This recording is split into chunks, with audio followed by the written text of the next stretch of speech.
요한복음 7장 37절에서 39절 말씀입니다.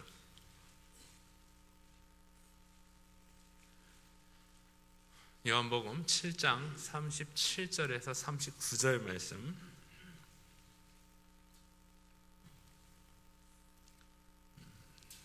찾으셨으면 제가 봉독하겠습니다. 명절 끝날 곧 큰 날에 예수께서 서서 외쳐 이르시되 누구든지 목마르거든 내게로 와서 마시라. 나를 믿는 자는 성경의 이름과 같이 그 배에서 생수의 강이 흘러나오리라 하시니 이는 그를 믿는 자들이 받을 성령을 가리켜 말씀하신 것이라. 예수께서 아직 영광을 받지 아니셨으므로 성령이 아직 그들에게 계시지 아니하시더라. 아멘. 오늘은 누구든지 마르거든 목마르거든 내게로 와서 마시라. 예수님이 우리를 초청하는 초청이 나오고 있습니다. 이 초청은 명절 끝날에 있었다고 그랬습니다. 이 명절은 초막절을 이야기합니다. 또 초막절은 장막절이라고도 합니다. 왜냐하면 보리를 추수하는 시기이고 보리 날곡들을 저장하는 시기이기 때문에 장막절이라고 이렇게 이야기도 합니다. 그래서 초막절을 7일 동안 이스라엘 사람들이 자신의 집을 떠나서 초막을 만들고 그 광야에서 지내게 됩니다. 그래서 자신의 조상들이 애굽에서 40년 동안 광야 생활을 하였던 것들을 체험하면서 기념하는 절기이기도 합니다. 초막절 한 주간 동안 제사장들은 금 항아리에 실로암 물을 길어와서 제단 서편에 부었습니다. 절기 끝날에는 온 백성이 초막을 다 거두고 제단 주위를 7번 돌면서 호산나 환호를 외치게 됩니다. 그래서 이스라엘 백성이 40년간 광야 생활을 끝내고 약속의 땅 가나안에 들어간 사실을 기념하면서 큰 환호의 날이기도 하였습니다. 예수님은 이러한 굉장한 환호를 하는 그 장소에서 크게 외치시면서 누구든지 목마르거든 내게 와서 마시라 이렇게 초청을 하셨습니다. 실로암의 물을 길어 제단의 서편에 붓는다고 하는 것은 광야 생활에서 반석의 물을 깨뜨리시고 물을 주신 목마름을 해결해 주신 것을 기념하는 행위이기도 했습니다. 신약 성경에 보면 고린도전서 10장 4절에 그 반석은 그리스도라 말씀을 합니다. 오늘날도 목마른 자들은 반석이 되시고 생수의 근원이 되시는 예수님께 나와야 함을 예수님께서 초청해 주신 것입니다. 초청장은 누구에게나 다 주는 것이 아니죠. 특별히 미국에서 살면서 결혼식에 초청을 받게 될 때에 그 초청장을 받으면 이 결혼식에 참석을 하실 것입니까? 안 하실 것입니까? 이렇게 또 리스판스를 해줘야 돼요. 그래야 또 그 좌석을 어레인지를 하기 때문에 그렇습니다. 그래서 결혼식에도 초청을 받는 사람들을 제한을 합니다. 그런데 오늘 예수님의 초청은 제한이 없으세요. 누구든지 오라고 이렇게 초청을 하셨습니다. 누구든지 오라고 하셨기 때문에 저와 여러분들도 예수님의 초청에 응하게 된 것입니다. 신분이 높은 사람이나 지식이 높은 사람이나 많은 것을 가진 사람들이 이러한 제한을 두는 것이 아니라 여러분과 저와 모두에게 초청장을 보내주셨습니다. 그래서 유대인도 갈 수가 있고 이방인도 갈 수가 있고 신분이 높거나 낮거나 부자나 가난한 사람이거나 배운 사람이거나 못 배운 사람이거나 누구나 다 갈 수 있는 초청을 받았습니다. 단 조건이 있어요. 목마른 사람입니다. 목마른 사람에게 초청을 하십니다. 주님께 올 수 있는 사람은 목마른 사람이어야 합니다. 어떤 사람은 나는 기쁨에 목마른 사람이 되고 싶습니다. 그래서 정말 기쁘게 살고 싶습니다. 그래서 기쁨을 위해서 오락장에 가기도 하고 극장에 가기도 하고 친구도 사귀어 보기도 하고 여러 가지 취미 활동을 하기도 하고 스포츠 활동을 해보기도 하고 여러 등등 다 해보지만은 온전한 기쁨을 얻을 수가 없는 것입니다. 기쁨의 근원이 되시는 주님께 나올 때만이 우리는 목마르지 아니하는 기쁨의 삶을 살아갈 수가 있는 것입니다. 왜냐하면 세상의 즐거움과 기쁨은 오래가지 못해요. 우리의 영원한 기쁨은 예수님으로부터만 우리가 얻을 수가 있습니다. 어떤 이들은 너무 어려서 가난하게 살았기 때문에 돈에 목말라서 평생을 살아가는 이들도 있습니다. 그래서 밤낮 주야로 돈 버는 일에 열중을 하고 세상적으로 이제 꽤나 돈을 갖게 되었지만 역시 그 목마름은 채울 수가 없는 것입니다. 그래서 다윗은 성전을 성전의 그 모든 예물을 거둬들이고 하나님께 감사의 기도를 드리죠. 부와 귀가 주께로 말미암고 또 주는 만물의 주제가 되사 손에 권세와 능력이 있사오니 모든 사람을 크게 하심과 강하게 하심이 주의 손에 있나이다. 주님은 만물을 창조하시고 역사를 한 손에 쥐고 계신 분이십니다. 주님 앞에 오면 모든 것이 다 해결되는데 다른 곳에 자꾸 가서 목마름을 해결하려고 하니 더욱 목마름이 심하게 된다고 하는 사실을 우리에게 알려주고 있습니다. 성경은 마태복음 5장 6절에 의에 줄이고 목마른 자는 복이 있다고 말씀을 했습니다.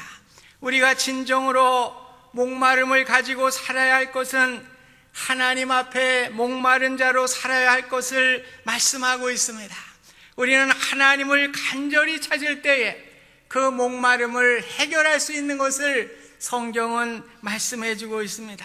그래서 일찍이 아모스 선지자는 주 여호와의 말씀이니라 보라 날이 이를지라 내가 기근을 땅에 보내리니 양식이 없어서 주림이 아니요 물이 없어 가람이 아니요 여호와의 말씀을 듣지 못한 기갈이라고 분명하게 말씀을 하셨습니다. 우리는 간절한 마음, 목마름의 마음으로 주님께 나오게 될 때에 우리에게 참 평안과 은혜를 주시게 되는 것입니다. 주님을 찾는 말씀을 오늘 목마름을 갖게 될 때에 우리는 주님을 찾게 되고 말씀과 기도로 나오게 되는 것입니다. 요즘 우리가 참 그래도 예전에 비해서는 물질적으로는 부유해요. 그래 우리 신학교 다닐 때는 신학교 졸업하기 전에 소나무 한 그루 뽑아야 된다고 그랬어요. 소나무 붙들고 그 소나무가 뽑힐 때까지 기도하는 그러한 이야기들을 많이 나누고 실제 산에 올라가서 소나무 붙들고 기도하는 일들도 있었습니다. 왜 그렇습니까? 간절한 마음으로 그렇게 주님께 애타게 간절하게 나오게 될 때에 오늘 우리에게는 은혜가 임하게 되는 것입니다. 오늘 우리가 물질의 풍요로운 시대에 살고 있습니다. 오늘 유럽의 교회가 그렇고 지금 미국의 교회가 그렇게 가고 있습니다. 모든 것이 풍족하니까 이제 하나님께 목마름이 없어요. 세상의 것으로 모든 것을 채우려고 하니까 결국 영성은 점점 없어지게 되고 교회는 텅텅 비게 되고 교회의 신앙은 점점 메말라 가게 되고 있는 것이 오늘 우리의 현실인 것입니다. 오늘 우리는 세상의 물질을 가지고 세상의 어떤 것을 가지고 우리의 목마름을 채울 수가 없는 것입니다. 오직 주님 앞에 나오게 될 때에 주님께서 주시는 생수를 통해서 우리는 목마름을 해결할 수가 있는 것입니다. 오늘 예수님의 초청에는 두 가지 요구 조건이 있어요. 누구든지 목마르거든 와서 마시라, 와서 마시라 이렇게 말씀을 하고 있습니다. 오라는 말은 믿는다고 하는 말입니다. 나의 죄를 대신 걸머지시고 십자가의 피를 흘리신 그 주님 앞에 나와야 하는 것입니다. 이제 부활 승천하셔서 하나님 보좌에 앉아 계시는 그 주님 앞에 나와야 되는 것입니다. 이제 재림 때에 우리에게 오실 그 주님 앞에 우리가 나아가야 할 것을 말씀하고 있는 것입니다. 왜 나아가야 합니까? 오늘 주님에게 나가서만이 우리에게 참 은혜를 주시기 때문에 그런 것입니다. 요한복음은 특별히 구약의 모형의 사건들을 예수님이 완성시키는 그런 것들을 많이 기록을 하고 있는 복음서입니다.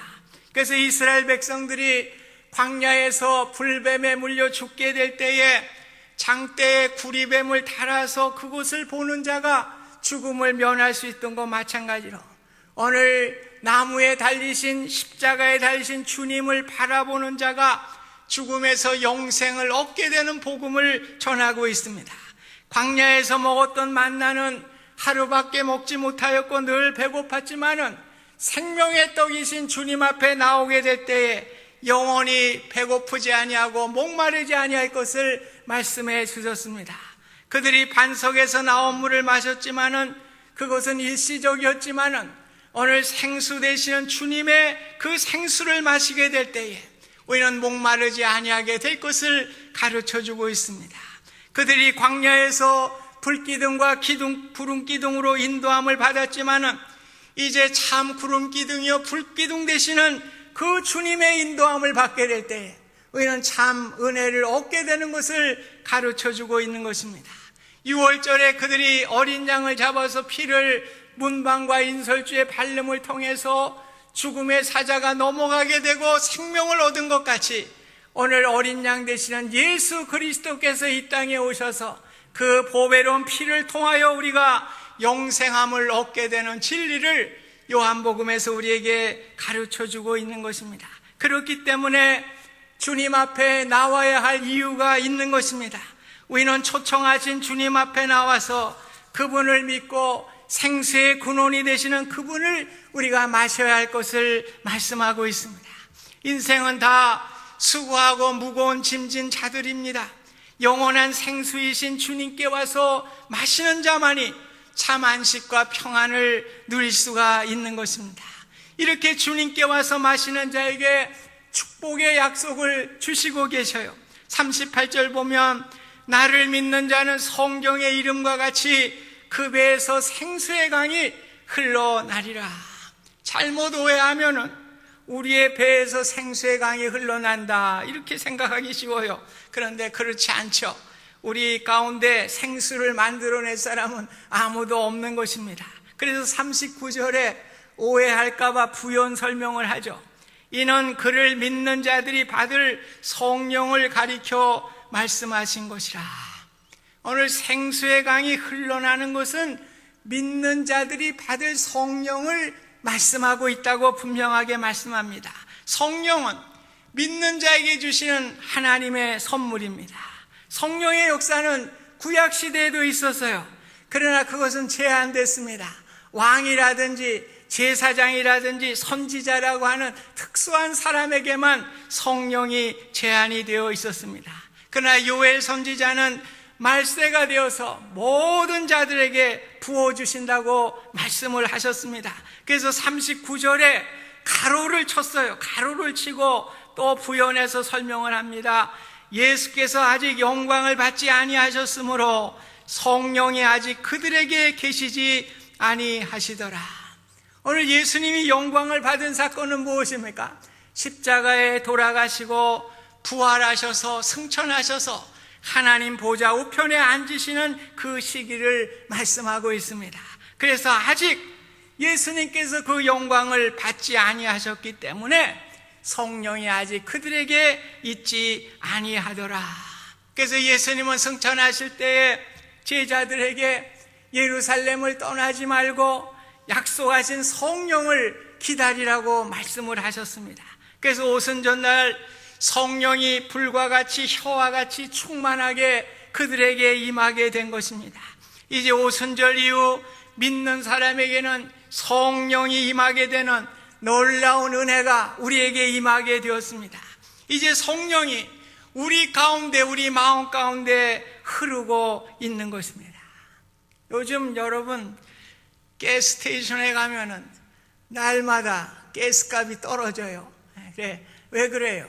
지금 미국에서 셰일 가스를 개발을 합니다. 그래서 너무 많이 나와요. 근데 셰일가스라고 하는 것이 지층의 밑에 이제 진흙터의 그 공간이 있어요. 거기에 이제 가스가 있는데 그 가스를 계속적으로 모아줘야 되잖아요. 그래서 그 지층 밑으로 그 파이프를 묶고 거기에 물과 케미컬 가지고 고압의 압력을 넣어준대요. 그러면은 바위 틈이나 그 틈 속에 있는 가스들이 다 흘러나와서 이게 모이게 되는 거예요. 그래서 그 모인 가스를 이제 모아서 생산을 하게 되는 것입니다. 그래서 그것이 많이 생산이 되니까 오일 가격이 지금 떨어지고 있어요. 또 사우디아라비아 같은 데서는 이 미국에서 셰일가스를 개발하니까 이것을 개발하지 못하게 하기 위해서 생산량을 더 늘리고 오일 가격을 또 지금 떨어뜨리고 있어요. 그래서 이 개발비보다 이 오일 값이 싸지면은 이제 개발을 안 할 것이다. 그럼 우리가 오일을 독점하게 될 것이다. 어쨌든 우리는 뭐 어찌됐든 좋은 거죠. 싸게 기름을 받으니까 어쨌든 좋은 겁니다. 제가 무슨 오일 그거 뭐 선전하려고 하는 얘기 아니에요. 오일 가스가 흐르는데 그걸 추출하려면 도구가 필요하지 않습니까? 이렇게 고압의 그 압력을 넣어야 그것을 생산할 수 있는 것과 마찬가지로 오늘 주님을 믿음으로 우리의 마음 가운데 성령이 흐르게 되었습니다. 그것 갖고는 안 돼요. 오늘 그것을 생산해내고 그것이 콸콸콸콸 흘러나기 위해서는 도구가 필요한 것입니다. 그 도구가 무엇입니까? 오늘 주님의 십자가를 바라보는 것이죠. 말씀과 기도로 우리가 나아가게 될 때에 오늘 우리 속에 흐르고 있는 성령의 충만함이 넘쳐나게 되고 생수의 강이 넘쳐나게 되는 놀라운 은혜가 임하게 되는 것입니다. 그래서 오순절 이후에 베드로가 말씀을 전할 때도 말씀과 기도가 함께 따라갑니다. 그럴 때 성령의 충만한 은혜가 임하게 되는 것이죠. 그래서 나중에는 사도들이 우리는 말씀과 기도에 전무하리라. 왜요? 성령의 충만함을 얻기 위해서 그런 것입니다. 그런데 성령의 충만함을 받는다고 어떤 분들은 산속에 들어가가지고 뭐 40일 동안 기도회를 한다. 이거 참 위험한 거예요. 이게 말씀이 따라가지 않고 그 혼자서 기도만 한다. 성령의 충만함은 위험한 것입니다. 왜냐하면 말씀과 기도가 함께 가야 되는 거예요. 이 박태선이, 문선명이 다 그 장로님들이요. 장로님들. 그런데 어떻게 합니까? 혼자서 말씀을 무시해. 혼자서 그냥 이렇게 하다 보니까 아전인수격으로 모든 것을 해석을 해버려요. 그 말씀을 해석을 해야 되는데 그러다 보니까 신앙적인 체험을 강조하게 되고 어느 이단에 빠지게 되는 자신의 멋대로 해석하는 이단의 교주가 되게 된 것입니다. 교태는 그런 말을 했습니다. 너의 발밑을 팔아 거기에 생수가 솟아나리라. 그래요. 오늘 발밑에는 우리가 지하수가 흐르고 있는데 그 땅을 파야 되는 것이죠. 그래야 생수가 나오는 것이죠. 오늘 예수님을 믿고 우리가 성령이 우리 가운데 마음에 흘러가는데 우리는 말씀과 기도로 그 성령을 우리가 충만함의 샘물을 파게 될 때 넘쳐나게 되고 기쁨과 은혜가 넘쳐나게 되는 것입니다. 흘러 넘치기 전에 먼저 내 자신을 가득 채워야 됩니다. 우리가 다른 사람들에게 축복의 통로가 될 수 있는 것은 내 자신이 먼저 성령의 충만함으로 채워져야 되는 것입니다. 그래서 성령의 충만함으로 넘쳐 흐름을 얻었던 사람들 아니고서는 주의 일을 감당한 사람이 없어요. 잘 들으십시오. 오늘 주의 일을 하는 사람은 지식과 능력으로 하는 게 아닙니다. 오늘 성령의 충만함을 얻어서 성령의 충만함이 흐르게 될 때에 오늘 주의 일을 감당하게 되는 것입니다. 오늘 성도의 삶은 생수가 넘쳐나서 받은 바 성령의 열매를 나누어주는 사람들입니다. 내가 받은 것을 다른 사람에게 나누어주는 것이 복이 되는 것입니다. 샘물도 계속 퍼내야 더 맑은 생수를 얻어낼 수 있듯이 우리는 늘 성령의 열매를 나누어줘야 합니다. 성령의 열매가 무엇입니까? 사랑, 희락, 화평, 오래 참은, 자비, 양선, 충성, 온유, 절제 9가지를 말씀하고 있어요. 만약에 우리가 다른 사람들에게 이러한 성령의 열매를 나누어 줄 수 없다면 정말 그건 낭패입니다. 그런데 성령의 열매는 물질적인 것이 아니에요. 우리는 주의 일을 하면서 자꾸 물질로 뭘 하려고 그래요. 아니에요. 오늘 성령의 열매는요, 물질적인 요소 하나도 없어요. 인격의 요소입니다. 예수님을 닮는 모습입니다. 예수님의 모습을 우리가 전하는 것이 주님의 일이지, 오늘 성령의 충만한 역사이지 우리가 물질을 전하는 것이 아닙니다. 사랑의 말 한마디, 화평의 말 한마디가 어찌하면 시시해 보일 수 있을지 모르지만은 죽은 자를 살리고 세상을 뒤집을 수 있는 놀라운 파워를 갖게 되는 것입니다. 다른 사람에게 복음을 전해주고 생명을 나누어 줄 수가 있습니다. 이것이 주님이 우리에게 주신 큰 축복입니다. 생수의 강이 넘쳐나면 분명히 주님이 주신 우리의 축복이에요. 오늘 그 축복을 우리가 나눌 수 있기를 주님의 이름으로 축복드립니다. 출애굽기 15장에 보면은 애굽에서 나온 이스라엘 백성들이 사흘길을 걸어왔어요. 그래서 가죽 부대에 그들이 물을 담아 갖고 왔는데 물이 다 떨어졌죠. 수르 광야에 도착을 했는데 물이 없는데 보니까 웅덩이가 있어요. 그래서 얼마나 좋아했는지 들어가서 물을 퍼서 마시는데 그 물이 써서 마실 수가 없어요. 그래서 마라라고 하는, 물이 쓰다고 하는 지역에 이름을 붙이게 된 것입니다. 그래서 백성들이 또 원망하죠. 모세를 원망하죠. 그럴 때 하나님께서 한 나무를 가르쳐 주시고 모세에게 그 나뭇가지를 꺾어서 그 웅덩이의 물에 던지라고 하였습니다. 그 가지는 무엇입니까? 주님의 십자가를 말씀하고 있는 것입니다. 오늘 십자가가 들어가게 될 때에 쓴물이 단물로 바뀌는 놀라운 역사를 이루게 되었습니다. 오늘 우리가 살아가는 이 세상은 쓴물과 같은 세상입니다. 마실 물이 없어 갈증이 심한 시대에 살고 있습니다. 오늘 우리가 그들에게 전해줄 것은, 던져줄 것은 무엇입니까? 모세가 던졌던 나뭇가지 십자가인 것입니다. 십자가의 복음만이 우리가 이 쓴 세상, 우리가 이러한 세상 가운데 단맛을 낼 수 있는 놀라운 은혜를 감당할 수가 있는 것입니다. 오늘도 내 자신이 상처받아 괴롭고 물질의 어려움 때문에 고통하고 억울하고 원통함으로 또한 고민하고 계시고 삶의 의욕을 이뤄서 괴롭고 여러 가지 상처 때문에 괴로움을 가지신 분이 계십니까? 오늘 주님의 초청에 응하실 수 있기를 바랍니다. 목마르거든 내게로 와서 마시라. 오늘 주님의 초청에 응하실 수 있기를 바랍니다. 주님을 용접하시고 다시금 주님의 은혜를 통하여 내 마음에 흐르는 성령의 놀라운 축복의 강이 흐를 수 있기를 주님의 이름으로 축복드립니다. 오늘 그것이 우리에게 주시는 주님의 참 기쁨과 은혜가 되는 것입니다. 오늘 그것을 가지고 생수가 넘쳐 남에게도 공급하고 귀하고 아름다운 삶을 살아가는 저와 여러분의 삶이 되실 수 있기를 주님의 이름으로 축복드립니다. 고마우신 하나님, 우리에게 믿음으로 성령의 강이 흐르게 하셨지만 오늘 우리가 성령에 충만하지 못하여 그 강은 흐리지만은 우리가 수장하고 있습니다. 주님, 저희들 어렵고 힘들 때에 주님 앞에 나오게 하여 주시고 목마른 자의 모습으로 주님께 말씀과 기도로 부르짖게 하여 주셔서 주님이 주시는 은혜를 통하여 우리의 마음 가운데 생수의 강이 넘치게 하는 기쁨을 가지고 살게 하여 주시고 그 기쁨을 다른 이들에게 전할 수 있는 값지고 귀한 인생을 살아갈 수 있도록 축복하여 주시옵소서. 예수님의 이름으로 기도하옵나이다. 아멘.